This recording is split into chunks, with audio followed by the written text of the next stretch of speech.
سلام به کانال من مریم امیری، خوش اومدید. اگر اهل خوردن غذاهای سالم و کم چرب هستید، دیدن این آموزش، این ویدیو رو به شدت بهتون توصیه میکنم. آموزش امروزمون کوکو سبزی رژیمیه، بدون روغن، بدون چربی تخم مرغ، فقط از سفیده توش استفاده کردیم. یه بافت فوق‌العاده لطیف و خوشمزه تر، 100 برابر خوشمزه تر از کوکو سبزی هایی که توی روغن درست میشه. خب برای درست کردن کوکو سبزی سالم و رژیمی و خوشمزه، خب اولین چیزی که احتیاج داریم سبزیه.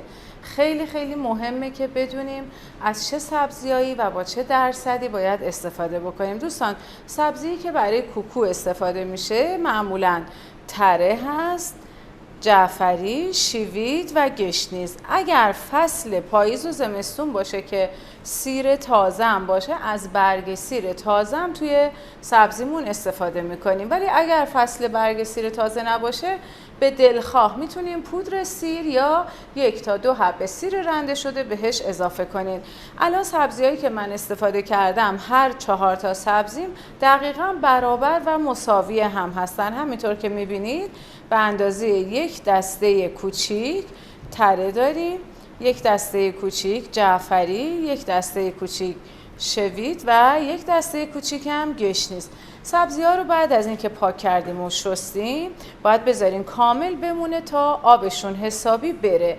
سبزی رو برای اینکه خوب خورد بکنید باید آبش خیلی خوب رفته باشه و وقتی که آب سبزی اگر خوب نرفته باشه و جدا نشده باشه، نمیتونیم سبزی رو کاملا ریز و یک دست خورد کنیم و سبزی توی خورد کردن حالت له شده پیدا میکنه که در این صورت دیگه کوکومون کوکوی خوبی نخواهد شد.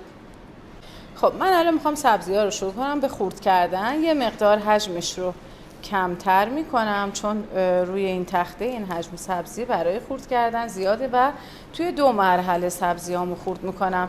برای خوب خورد کردن سبزی کاملا سبزی رو به این صورت فشرده توی مشتتون بگیرید و آهسته شروع کنید به خورد کردن سبزی. کاملا ریز ریز باید خورد بشه. هرچی شما اینجا سبزی رو فشرده تر بگیرید، 1 دست تر سبزیاتون خورد میشن. با سبزی های فریز شده هم میتونید شما کوکو سبزی درست بکنید، اما خب سبزی تازه به هر حال همونطور که میدونی اتروبو و طعم و مزهش یه چیز دیگه ایه واقعا. بعضی از دوستان هستن که توی سبزی کوکو 1 مقدار شیوید رو اضافه تر میریزن، ولی من الان کاملا برابر هم ریختم. خب کامل که سبزی خورد شد بعد سیر رو له میکنم. چون سبزی من سیر نداشت، سیر تازه، من از 2 تا حبه سیر دارم داخلش استفاده میکنم. اول سیر رو به این صورت له میکنم، بعد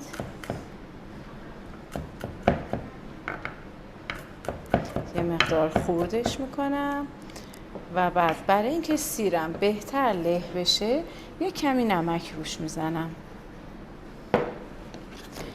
بهتره که بذارید البته چند دقیقه بمونه و بعد به این صورت سیر رو کاملا له بکنید.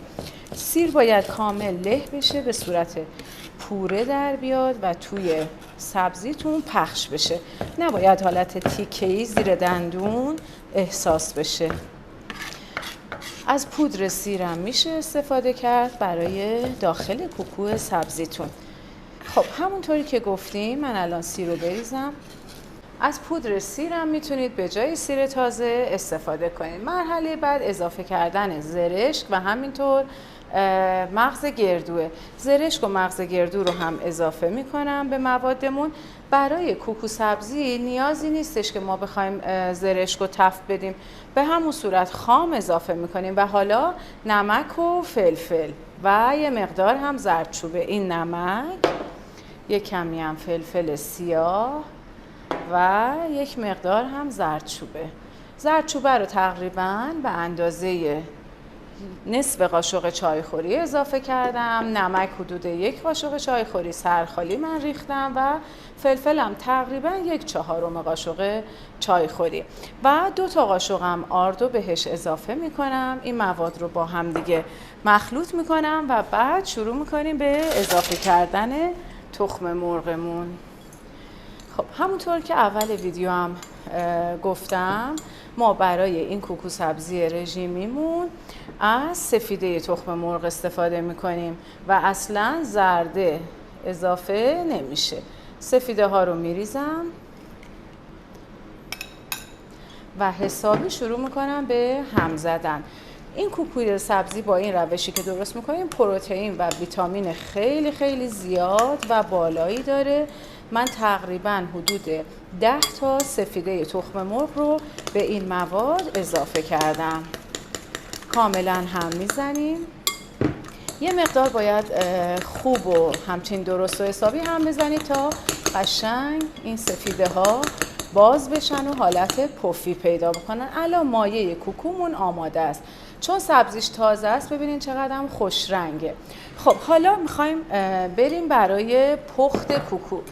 از یه قالب استفاده میکنم. من تقریبا قالبی که استفاده میکنم فکر میکنم 15 در 18 هست حدوداً. یه کمی روغن میریزم فقط در حد چرب کردن و اصلا کوکوها رو داخل روغن روی گاز نمیخوایم سرخ بکنیم، فقط چرب میکنیم.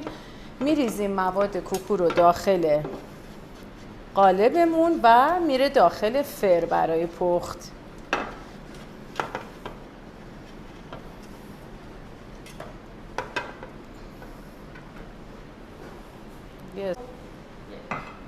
وقتی که میخوایم بریزیمش داخل قالب رو خوب من چرب کردم. اما اگر شما قالب تفلون نداشتین، یعنی قالب نچسب نداشتید و خواستید توی تابه های آلومینیومی و اینها درست بکنید، علاوه بر این که چرب کردید بعد روشو یک کمی پودر سوخاری بپاشید. این باعث میشه که به راحتی کوکوی شما جدا بشه و اون قسمت هایی که زرشک داره اگر زرشک کف تابه قرار بگیره حالت سوختگی به زرشکا نمیده. در حقیقت ببینید من الان اینو ریختم و حالا مواد رو میریزم داخل قالبمون.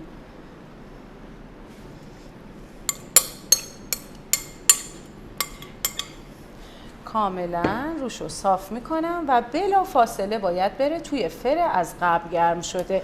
این خیلی مهمه که وقتی که مواد رو ریختید فر داغ و آماده باشه که فوراً داخل فر قرار بگیره. اگر بخواد بمونه اینجا این سفیده های تخم مرغ آب میندازه، ته‌نشین میشه و باعث میشه که یه مقدار کوکوتون حالت دوفاز و شل میشه و ممکنه چسبنده بشه. کوکومون رو از فر در آوردیم. من با دمای 180 درجه سانتیگراد به مدت 20 دقیقه گذاشتم داخل فر. ببینید چقدر رنگ سبز سبزی ها کاملا پیدان و همینطور این زرشکا که مثل نگین قشنگ روی کوکومون خیلی جذاب و پیدا میشه و اون در حقیقت رمزی که برای نچسبیدنش بهتون گفتم همون 1 قاشق پودر سوخاریه. حالا ببینین چه کرده. ببینید به راحتی جدا میشه کوکومون بدون این پشتشه. اگر میخوایم ببینین هم باعث میشه خیلی خوشمزه تر بشه و هم خیلی هم راحت و عالی جدا میشه. خب حالا کوکو رو برشش رو میزنم. برای برش زدن باید بذارید یه مقدار سرد بشه. الان هنوز کوکوی ما خوب سرد نشده و حالت ولرمو داره. میخوام بافت داخلش هم بهتون نشون بدم که ببینید خیلی به نظرم جذاب و قشنگه. واقعا یه غذای ساده رو ما میتونیم خیلی خیلی خوب و عالی درستش بکنیم. خب حالا یا 3 قسمتش میکنیم یا 4 قسمت. من فکر میکنم از این طرف 3 تا برش بخوره بهتر میشه. هم میتونین با گوجه و خیارشور و نون و باگت سروش بکنید، هم میتونین سبزی پلو درست کنید و کوکو رو روی سبزی پلوتون بذارید و به شکل‌های مختلف میتونین این کوکو خوشمزه و جذاب و سرو بکنید. برای سرو کوکو سبزی من از یه مقدار گوجه استفاده میکنم و گردو، چون داخلش زرشک داره دیگه سعی میکنم که زرشک رو روش نریزم، چون زرشک وقتی که مقدارش زیاد میشه یه مقدار ترشی کوکو رو زیاد میکنه و شاید همه دوست نداشته باشن اون مقدار ترشی زیاد رو. ولی گردو حالا با وجود اینکه داخلش هست ولی باز روش هم میتونیم بذاریم، چون وقتی بیشتر هم که باشه خوشمزه تر میشه. در ضمن که اصلا این کوکو رو شما بدون زرشک و گردو هم میتونین درست بکنین، یه کوکو سبزی ساده میشه. خب یه مقدار از این گوجه ها لابلای برش های کوکومون میریزم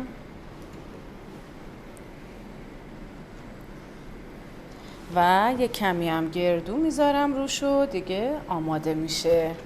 خب دوستان، امیدوارم که دوست داشته باشین این کوکو سبزی بدون روغن و بدون زرده تخم مرغ رو حتما شما هم درست بکنین، بدونین که خیلی عالی میشه و مطمئنم که یک بار اگر شما کوکو سبزیتون رو با این روش درست بکنید دیگه هرگز به روش‌های قبلیتون بر نمیگردید و همیشه با همین روش کوکو رو درست میکنین.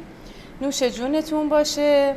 مرسی که ویدیو منو تا آخر دیدین و با تماشا کردن ویدیوها از من حمایت میکنید.